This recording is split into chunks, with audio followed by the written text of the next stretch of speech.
Hello and welcome to an introduction to Lincroft Academy, our SEN provision and what transition will look like this year. My name is Tom Johnson and I'm one of the assistant principals here in charge of inclusion, where special educational needs and disabilities is obviously embedded into. The aim of this presentation is to give you a brief context to Lincroft, how we provide for the needs of our students and an overview of our transition process. How that looks slightly differently for certain groups of students, and to give it the context at the end with useful contacts.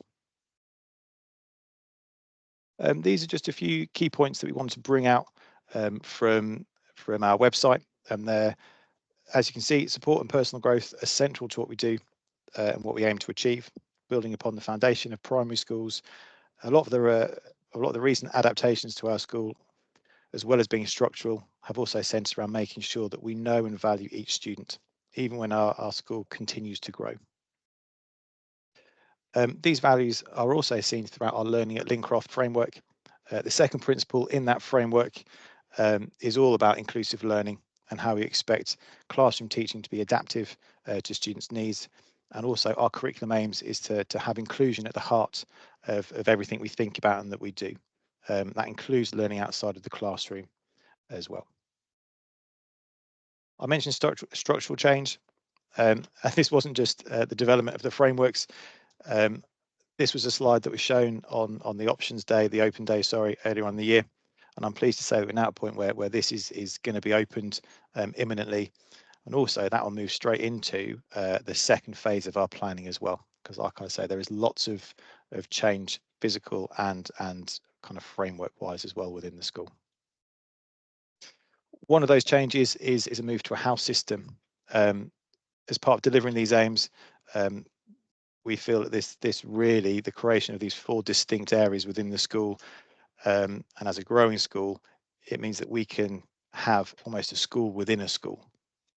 Each student is part of a house, which also has its own house office, set of tutors, student support assistant, senior tutor, and a head of house. And each house takes up an area of the school, and it's painted and coloured in the various colours that we see in front of us. This is how that breaks the school down. It means that, from 1,050 students within the school, each house would have 260 students in it, with around 52 students from each year group. Each house has 10 to 11 tutor groups, and that means that each tutor group in the mainstream school have around 26 students in that group. Within the ARC provision, that's obviously going to be a slightly smaller group of students. We have a vertical tutoring system, which means that all of our year groups are within the same room, and it means each of those year groups have between 5 and 6 students in there. Okay, and again, the exception is the ARC provision, where we have to be a little bit more flexible around that. It's a tried and tested method across Meridian Trust, and it has lots of benefits. It means that the experiences from each year group are shared throughout the year. So when we go through options, work experience, mocks, and the GCSE exams, there's always that trickle of information that comes through year on year, so that when that person transitions throughout the school, all of those different stages, they see other people go through it in front of them. It also builds consistency. You have the same tutor for 5 years, so you get to know them really well and you build that relationship. Families are kept within the same house, so you get to know that little house team. Again, that's building on this idea of a school within a school, but siblings are obviously not in the same tutor group. Form is 30 minutes at the start of the day, and after this, all of your lessons are with your year group. So that vertical aspect is only for form time at the very start of the day. The house team also plays a large part in delivering and developing a supportive school. It's a house office where the initial point of contact is for student and families, and we'll talk about that a little bit later in terms of a graduated response. But they are central to the monitoring and the implementation of that support. All tutors are teachers, and those adaptations and reasonable adjustments begin in form rooms and classrooms. To support the houses, we have also developed distinct areas within the school that are used to access that kind of extra layer of support if it's needed. And we can layer that response to a student's needs as it develops. So we can see here that house office is almost that first element, that first universal area that is accessible to all the students within that house. We call it the 5 pillars because there are 5 distinct areas. And you can see that the second pillar is called the pivot. These 2 rooms we put together because they're the rooms that on a day might have different people arriving there. Okay, it's where the pivot is where we can triage anything that crops up during the day. And the idea is that it's a transition space. They're seen and heard before being directed to one of the other rooms. The inclusion hub leads off from the pivot room. It supports a lot of our social and emotional needs, and it's supervised by a trauma-informed practitioner. Students can access their work from here as well as get support. The restoration room in the middle is set up like a classroom. It makes that kind of support for students to be classroom ready and to coach and mentor their way through that. We also have an alternative registration group that has form time in there, which students can access for a number of different reasons. So it's a smaller environment with limited places. The bridge is where the majority of our academic interventions take place during either form time or throughout the day in lessons. It's run by one of our HLTAs. And again, it's set up like a small classroom with breakout zone if students need to regulate to the ground or ground themselves. The building itself is in the very centre of the school, and although they have different purposes, they all work together to support our students. It means that we can timetable a student into different rooms to meet their needs, and it also means that you'll notice there is a little counselling room just off the inclusion hub, where our counsellor and we are currently training an emotional literacy support assistant, and they both work from that room as well. The final area that is not on here, but is just off from these rooms, is the ARP, so our Autism Resource Centre. That provision is something we're very proud of within the school. It's a very important part of our school. It's an enhanced provision for 28 students who have been consulted separately from the mainstream school. Students who access this have an EHCP where the primary need is autism. And there's bespoke transition into the ARC, and again, we'll come to that a little bit later on. In this photo on the right, you can see one of our breakfast sessions that we had with our senior leadership team, where we go and join in activities so that our faces become familiar to those students around the school, and so we can start building those trusting relationships. This is our wider inclusion team. So you see Miss Attreed up there. She's our Vice Principal in charge of behaviours and attitudes. That's me in the middle, who leads on inclusion. We've got Miss Taylor, who's our SEN administrator. In the bridge, we have Miss Tyler and the teaching assistants. We have in the ARC, Ben Barry as our lead, as well as 2 other teachers in there, and then the teaching assistants. And then in the pivot in the restoration room, we have Miss Defender and Miss Wild, and then the inclusion hub and the counselling rooms, we have Miss Wilson and Miss Hodgkins. Continued professional development is a really important aspect that we think, you know, we need our staff and everyone who works in the school, whether it's a teaching or a teaching assistant, to be up to date with current information. So although we have the inclusion team, part of our role is to make sure that all of our staff have access to that CPD. SEN training occurs throughout the year in every term. This year we've engaged with the MITRE and the MAPTA training, which is also about maximising the impact of teaching assistants. We also have the benefit of having a very strong central SEN team in the trust. Amy Wright leads our SENV network events, which I attend every half term. It's where all of the SENCOs from the trust get together to share best practice, but she also helps co-facilitate the Teen Life programme with Ben Barry from the ARC, where we invite parents in who maybe want to know a little bit more about autism and how that works at home and in school, the best way to support that joint enterprise in supporting their children. Just like CPD, identification is really important within a school. Any member of staff can make a referral, and every member of staff is trained on how they can do that. In terms of the process, we have forms on team that gets triaged every week by myself and Ms. Tyler and Ms. Attreed. Actions are put in place, and then it almost forms that little review loop that we see there.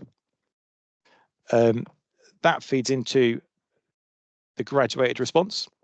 okay, which is a borough-wide thing.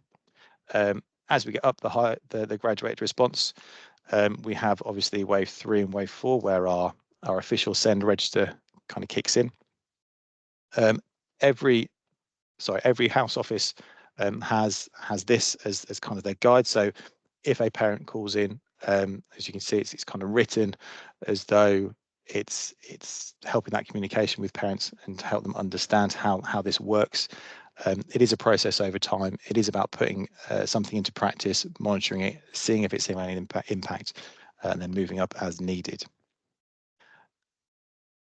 Every wave 3 or 4 students, so that higher end of the graduate response, has an assess, plan, do, review cycle document that's accessible on the class registers.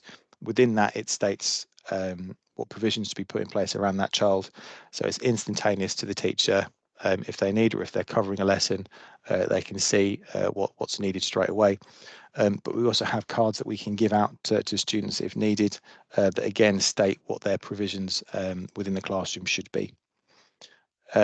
These documents are reviewed once a term and adapted where necessary, and this is obviously communicated to families and teachers as we work through that process. We obviously work at making sure that we're all informed about our students and how they access this across the school.